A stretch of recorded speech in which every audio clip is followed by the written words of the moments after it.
నిజాం పరిపాలనలో అనేక ఇబ్బందులకు గురైన తెలంగాణ ప్రజలు భారతదేశానికి స్వాతంత్రం వచ్చిన సంవత్సరం 11 నెలలకు 17 సెప్టెంబర్ నాడు మనకు నిజమైన స్వాతంత్రం వచ్చింది. ఈరోజు మనమంతా కూడా స్వాతంత్రాన్ని జరుపుకుంటూ ఉన్నాం. ముఖ్యంగా ఈరోజు బేగంపల్లి గ్రామానికి ఒక చరిత్ర ఉంది. నీల బేగంపల్లి ఇక్కడ దాదాపు 118 నుంచి 126 మంది ఆనాడు రజాకారాన్ని ఎదుర్కొని బలైనారు. దాదాపు 2 సార్లు తిప్పికొట్టిన రజాకారాన్ని 3వ సారి 500 మంది సైనికులతో ఇక్కడికి వచ్చినందుకు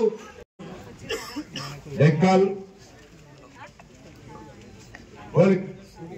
కుటియాల్ దూల్మిట్ట లింగాపూర్ గ్రామాలకు సంబంధించి ఆగస్టు 27 నాడు 1948 ఆనాడు నిజాం రజాకార్ల దారికి బలైనటువంటి అమరవీరులందరికీ జోహార్ జోహార్. ఈ బైరాన్పల్లి గడ్డకు మరొకసారి నమస్కారం చేసుకుంటూ వీర పోరాటం కొనసాగించినటువంటి అమరవీరులను స్ఫూర్తి చేసుకుంటూ పెద్దలు చామల కిరణ్ కుమార్ రెడ్డి గారు, గౌరవ పార్లమెంట్ సభ్యులు ప్రతాప్ రెడ్డి గారు, జిల్లా కాంగ్రెస్ అధ్యక్షులు, అదేవిధంగా కొండాల రెడ్డి గారు, ఇంకా స్థానిక మార్కెట్ చైర్మన్లు, ఇతర పెద్ద ప్రజాపాలన శుభాకాంక్షలు. ఈరోజు 1948 సెప్టెంబర్ 17 నాడు నిజాం రజాకారులందరూ ఆనాటి ప్రధాని నెహ్రూ గారు, సర్దార్ వల్లభాయ్ పటేల్ గారితో తలలోకి భారతదేశంలో విలీనం చేసిన రోజు.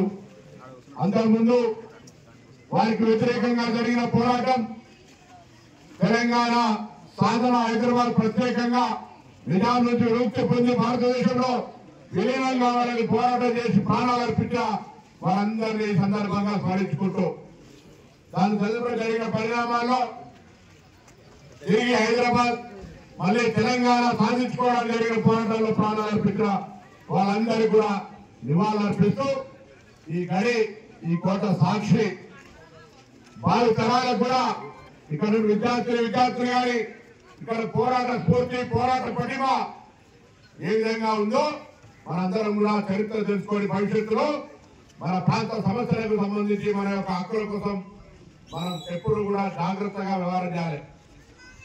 తెలంగాణ సాధించుకున్న తర్వాత జరిగినటువంటి పరిణామాల గురించి అనదు, కానీ ఇలా ప్రజాపాలన ప్రభుత్వంలో తెలంగాణ అస్తిత్వాన్ని, తెలంగాణ కళాకారులను, తెలంగాణ సంస్కృతిని, తెలంగాణ అమరవీరులను, తెలంగాణ నీళ్లు, నిధులు, నియామకాలకు సంబంధించి ప్రత్యేకమైన శ్రద్ధతో జాగ్రత్తగా ప్రజాపాలన కార్యక్రమాన్ని కొనసాగిస్తా ఉన్నాం. తప్పకుండా ప్రజాకాంక్షల కొరకు ఏదైతే ఈ ప్రభుత్వం ప్రజాపాలన ఆస్వాదించినారో తప్పకుండా ఆకాంక్షలని నెరవేర్చే విధంగా ముందుకు కొనసాగుతుంది. మీ అందరి ఆశీర్వచనంతో ఈ అమరవీరుల ఆశయం నిలబడుతుంది అనే మాటలను సందర్భాన్ని మనవిస్తూ మరొకసారి మీ అందరికీ ఇక్కడ ఒక ప్రత్యేకమైనటువంటి గౌరవ ముఖ్యమంత్రి గారిని కోరుతాను. చామల కిరణ్ రెడ్డి గారు, నేను పోయి ముఖ్యమంత్రి గారిని కలిసి ఇక్కడ ఒక ప్రత్యేకమైన స్మారక వ్యవస్థను ఏర్పాటు చేసి దానికి సంబంధించి ఒకరోజు వారిని కూడా ఇక్కడ తీసుకొచ్చే కార్యక్రమాన్ని రూపొందించి అమరవీరులకు నిజమైన శ్రద్ధాంజలి ఘటించే విధంగా చర్యలు తీసుకుంటాం. ఈ బైరాన్పల్లి అమరవీరులు ఇక్కడ ఈ ప్రాంతంలో ఆనాడు నిజాం రజాకారులకు ఛాతిని ఎదిరించి నిలబడి కొట్టాడి అనేక సార్లు ఉరికించి మూకుమ్మడి దాడిలో బలైనటువంటి ఈ సందర్భాన్ని ఆనాడు చరిత్ర చదివితే బతుకమ్మను వివస్థ చేసి ఆడించినటువంటి పరిస్థితి. అది ఇప్పటికి కూడా ఉంటే కసిగా వేగి రక్తం తలతలగాగేటువంటి పరిస్థితులల్లా ఆనాడు మరి చదువున్నా లేకున్నా గ్రామీణ ప్రాంతాల్లో పౌరుషంగా కొట్లాడినటువంటి ప్రాంతాలన్నింటికీ ఒక ఉద్యమ స్ఫూర్తి గ్రామాలుగా మీ అందరికీ మరొకసారి నా ఉదయపూర్వక అభినందనలు. వాళ్ళ వారసులు ఎవరైనా అందరూ కూడా చేతి నమస్కరిస్తూ అందరికీ సరైన కొడుతూ సెలవు తీసుకుంటున్నాను. మీ అందరికీ నమస్కారం తెలియజేస్తున్నాను. బిడ్డలారా, ఇక మాకు ఓటే లేదు కాబట్టి ఇక మీరు పశ్చాత్తాప పడాల్సిందే. మీ పిల్లలకు ఉద్యోగాలు ఇయ్యం. మీరు ఏది చేసినా ప్రభుత్వాన్ని రోజు పొద్దున సాయంత్రం మధ్యాహ్నం నిద్రలేసుకుంటూ తిరుగుతాం. ప్రభుత్వాన్ని పని చేయకుండా చేస్తాం. ఒక్క పని కూడా కాకుండా మళ్ళీ మీరు రాత్రిపూట నిద్ర కూడా పట్టవద్దు. మళ్ళీ కేసీఆర్ తెచ్చుకోవాలన్న ఒక దరిద్రపు ఆలోచనతో ఫామ్ హౌస్లో పండుకుంటారు. 10 ఏళ్ళు అధికారం ఇచ్చిన వానికి ఇవాళ అపోజిషన్ లీడర్ ఇస్తే మీ సమస్యల మీద అసెంబ్లీకి అయితే వచ్చి మాట్లాడాలి కదా. ఆడ ఈడ సోషల్ మీడియాలలో మాట్లాడే బదులు అసెంబ్లీ వేదిక మీద వచ్చి మాట్లాడండి. మీరు కూలేశ్వరం చేసిర్రా అంటే ఏ నుంచో మాట్లాడతాడు ఫామ్ హౌస్ లో పండుకొని. హరీష్ రావును పంపిస్తాడు. అన్న చెప్పినట్టు హరీష్ రావు ఆ దొంగల మీట అధ్యక్షుడు. వాళ్ళు దండుకుర్రు, ఈయన వచ్చి ఇప్పుడు ఇక్కడ డ్యాన్స్ చేస్తుండు మా ముందు. ఏది మేము దండుకోలేదని. కాబట్టి నేను ఒక్కటే చెప్తున్నా, ఈ ప్రభుత్వం ప్రజాపాలన అందియాలనుంది. సంవత్సరంన్నర నుంచి మీరు చూస్తున్నారు. ఏ రోజైనా డబుల్ బెడ్రూమ్లు కడతామని ఆయనకు వచ్చినటువంటి భాషలో మిమ్మల్ని సంతోషపెట్టిండు కదా, కట్టిండా? ఇవాళ 3500 ఇల్లులు, ఇవాళ ప్రతి నియోజకవర్గానికి ఇందిరమ్మ ఇల్లులు శంకుస్థాపనలు నడుస్తున్నాయి. ఇది వాస్తవం కాదా? మరి 10 ఏళ్ళలో ఎందుకేలే? మరి అన్ని లక్షల కోట్లు ఖర్చు పెట్టినోడు ఏ రోజైనా సన్నబియ్యం తినిపించాలి, మా అమ్మలక్కలు కూడా సన్నబియ్యం తినాలి, కడుపు నిండా తిని సుఖంగా బతకాలని ఎందుకు ఆలోచించలేదు కేసీఆర్? మాట్లాడితే పెద్ద పెద్ద మాటలు మాట్లాడింది కదా ఉద్యమ సమయంలో. ఇవాళ సన్నబియ్యం తినిపిస్తే ఊరవలేకపోతుంది.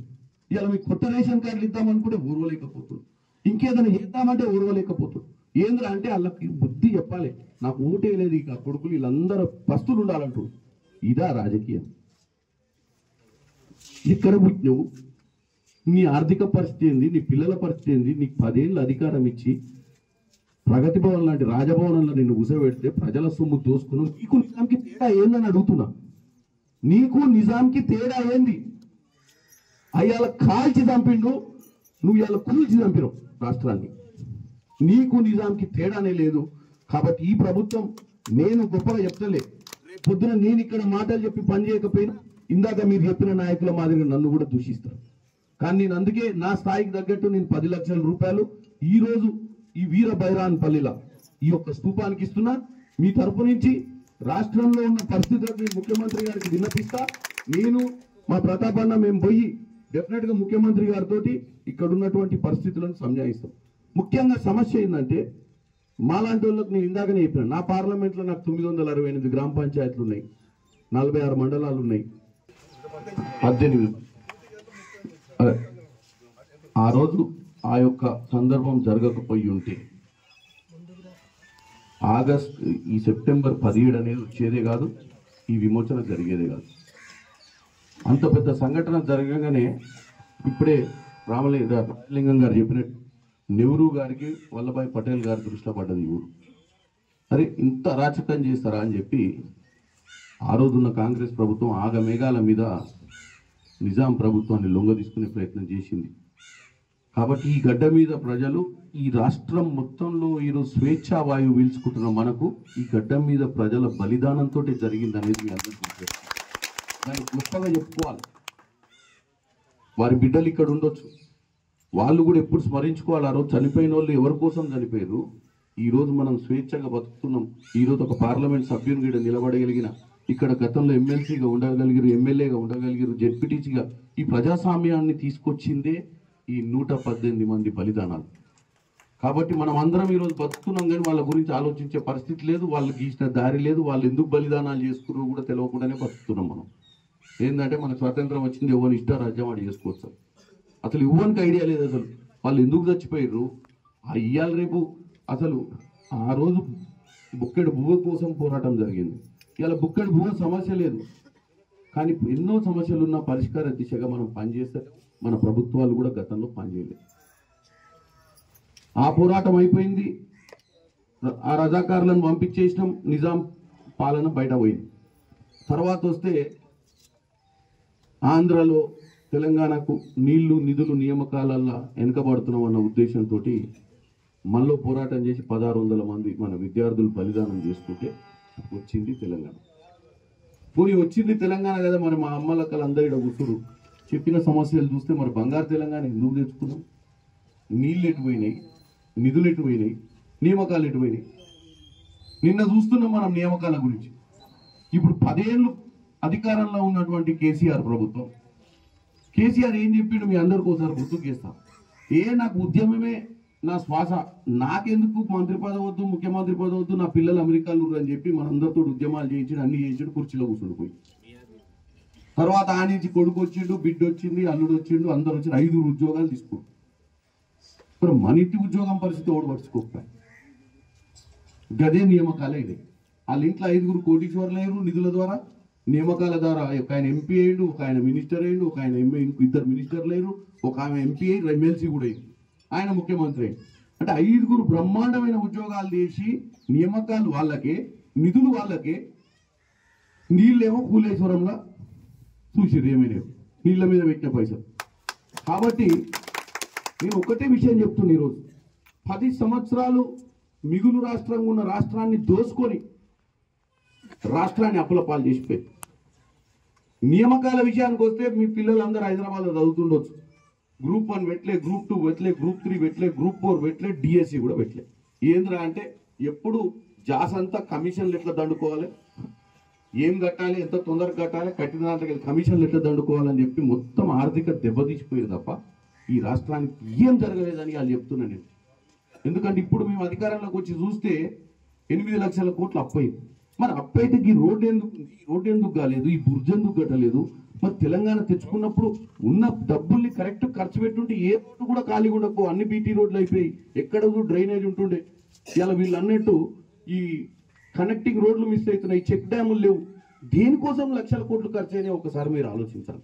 సో మన ప్రజాస్వామ్యంలో డెమోక్రటిక్ స్టేట్ గా డిక్లేర్ చేయడం జరిగింది. అంటే ఆనాడు కాంగ్రెస్ పార్టీ మనల్ని భారతదేశం కలుపుకొని మనల్ని కూడా ఒక రాష్ట్రంగా ఏర్పాటు చేయడం జరిగింది.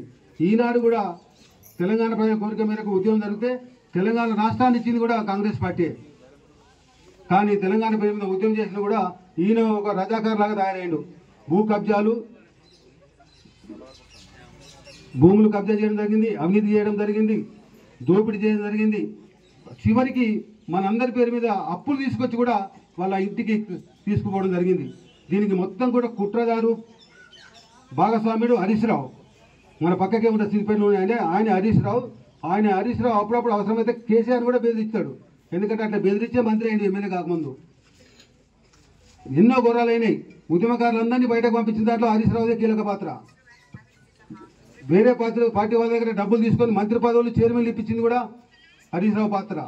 ఈ హరీష్ రావు పాత్ర తెలంగాణ ఉద్యమకారులను అణగదొక్కడంలో, తెలంగాణ ఉద్యమకారులను తొక్కిపెట్టడంలో, మోసం చేయడంలో, అన్యాయం చేయడంలో, చివరికి మన ప్రాంతానికి తెలంగాణ వచ్చినా కానీ సుఖం లేకుండా పోయింది. ఈరోజు చేర్యాల వాళ్ళు ఒక రెవెన్యూ ఆఫీస్కు సిద్దిపేటకు పోవాలి, మద్దూరు వాళ్ళేమో ఇక్కడ హుస్నాబాద్కు పోవాలి.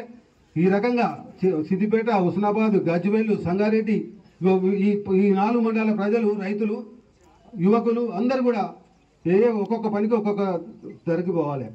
అందుకే ఎంత ఉద్యమంతో మనం బలం ఇచ్చినామో కేసీఆర్ మనల్ని అంతా అడగదొక్కిండు. అది ఒకటి గుర్తించుకోవాలి మనం.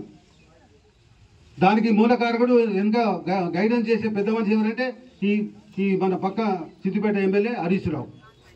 మనకి తీవ్ర నష్టం చేసిండ్రు. వీడికి దత్త తీసుకున్నాడు గ్రామానికి. ఎందుకు బొంద పెట్టుకున్నా తనకు ఏం చేసిండు? దత్త తీసుకొని కనీసం 10 రూపాయలు మేము మొదటికెళ్ళి 2001 చేస్తున్నాం. కాస్తో కూస్తో అయిన కాడికి ఉన్న బతికిన వాళ్ళని సన్మానిస్తున్నాం, చనిపోయిన వాళ్ళను గుర్తు చేసుకున్నాం. మేము ఏదో రకంగా మేము మనోళ్ళని చెప్పి కలుస్తున్నాం. మన దత్తత తీసుకొని, పేరుకు దత్తత తీసుకొని ఏ ఒక్క చిన్న అభివృద్ధి కూడా చేయలేదు. అదేవిధంగా బీజేపీ పార్టీ కూడా ఇక్కడ ఏ అభివృద్ధి చేయలేదు ఒప్పుకొని.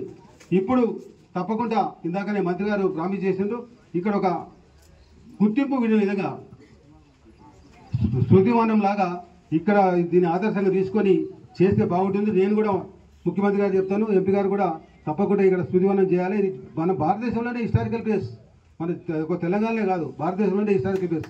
కాబట్టి తప్పకుండా శృతివనం చేయాలని, దాని కొరకు సరైన నిధులు ఇచ్చి, గతంలో బీజేపీ వాళ్ళు, బీఆర్ఎస్ వాళ్ళు ప్రగల్భాలు పలికిపోయినరు, మాట తప్పినరు. మరి కాంగ్రెస్ పార్టీ ఎప్పుడైనా మాట నిలుపుకుంటుంది. కాంగ్రెస్ పార్టీ మనకు స్వాతంత్రం తెచ్చింది, కాంగ్రెస్ పార్టీ మనకు తెలంగాణ ఇచ్చింది. కాబట్టి తప్పకుండా మన ఎంపీ గారు రేవంత్ రెడ్డి గారికి చెప్తే ముఖ్యమంత్రి గారు కూడా ఇటువంటి దానికి చాలా స్పందిస్తారు. ఇక్కడ అదే కాకుండా ఏదైనా ఒకటి గుర్తింపు ఉండే విధంగా ఒక మంచి ఆఫీసు, మంచి ఆఫీస్ ఇక్కడ ఈ స్థాయి ఇక్కడ కేంద్రంగా నడిచే విధంగా ఏదైనా ఒకటి ఆలోచించి ఇక్కడ చేస్తే బాగుంటుందని చెప్పి, అప్పుడు విజిటింగ్ చేసే వాళ్ళు కూడా బాగుంటారు, ఆఫీసర్స్ కూడా ఎక్కువ ఉంటారు. ఆ రకంగా ఈ బైరాంపల్లి గ్రామాన్ని మర్చిపోకుండా, చరిత్రలో నామమాత్రంగా 2 లైన్లు రాయకుండా, ఎప్పటికి కూడా భవిష్యత్ తరాలు కూడా ఈ చరిత్రను అందించే విధంగా చర్యలు తీసుకుంటే బాగుంటుందని చెప్పి దానికి ఎంపీ గారు తప్పకుండా సహకరించాలని చెప్పి ఈ సందర్భంగా కోరుతూ వారికి ఎంపీ గారికి వేరే పోయే ప్రోగ్రాం ఉంది కాబట్టి ఏదేమైనా మన ప్రాంతం ఉద్యమం గట్ట ఇదే ఉద్యమ స్ఫూర్తితో ముందుకు పోవాలి. ఎక్కడ ఎవరు అన్యాయం చేసినా దోపిడీ చేసినా వాళ్ళని నిలదీయాలి, అడగాలి, ఖచ్చితంగా ముందుకు ఉండాలి. మరి మనం ఈ సందర్భంగా ఎంతోమంది అమరయ్యారు, వాళ్ళ కుటుంబాలకు మరి జోహార్ తెలియజేస్తున్నా. అదేవిధంగా వారి పిల్లలకు చాలామందికి పెన్షన్లు వచ్చినాయి, కొంతమందికి రాలేదు. అవి కూడా పరిశీలించాల్సిందిగా కేంద్రం నుంచి వస్తాయి కాబట్టి కొన్ని ఉన్నాయి, అవి కూడా పరిశీలించి వాళ్ళ కుటుంబాలకు అందజేస్తే వాళ్ళు కూడా బాగుంటుంది. తెలుగులో న్యూస్ కి ఫాస్టెస్ట్ యాప్ ఇప్పుడు టోటలీ న్యూ అవతార్లో జస్ట్ 5 seconds లో కంప్లీట్ న్యూస్. సోషల్ మీడియాలో ట్రెండ్స్ కి one stop solution. Live TV app voice search option తో ఇప్పుడే డౌన్లోడ్ చేయండి లేదా అప్డేట్ అయిపోండి. యాప్ లింక్ డిస్క్రిప్షన్ లో ఉంది.